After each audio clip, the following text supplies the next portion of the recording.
Hello বন্ধুরা, স্ক্রিনে যে এলইডি টিভিটি দেখতে পাচ্ছেন এটার মূল সমস্যা হলো ডিসপ্লে উল্টো হয়ে আছে, যাকে আমরা মিরর সমস্যা বলি। সাধারণত নতুন সার্কিট লাগালে, টিভি রিসেট দিলে কিংবা রিমোটে ভুল চাপ পড়লে সফটওয়্যার সেটিংসের কারণেই সমস্যাটি হয়।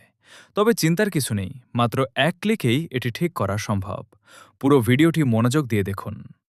প্রথমে টিভিটি অন থাকা অবস্থায় রিমোটের মেনু বাটনে ক্লিক করুন।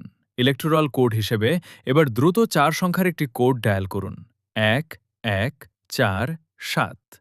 দেখতেই পাচ্ছেন সাথে সাথে স্ক্রিনে একটি ফ্যাক্টরি মেনু বা সার্ভিস মোড ওপেন হয়ে গেছে। এবার এই লিস্ট থেকে একটু নিচে এসে আমাদের খুঁজে বের করতে হবে প্যানেল সেটিংস অপশনটি।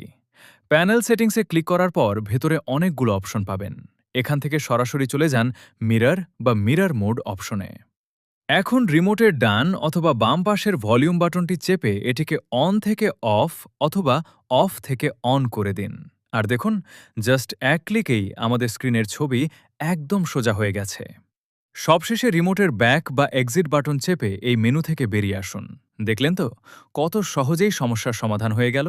প্রতিনিয়ত এই ধরনের দরকারি টেকনিক্যাল ও রিপেয়ারিং ভিডিও পেতে আমাদের চ্যানেলটি এখনই সাবস্ক্রাইব করে রাখুন। ধন্যবাদ সবাইকে।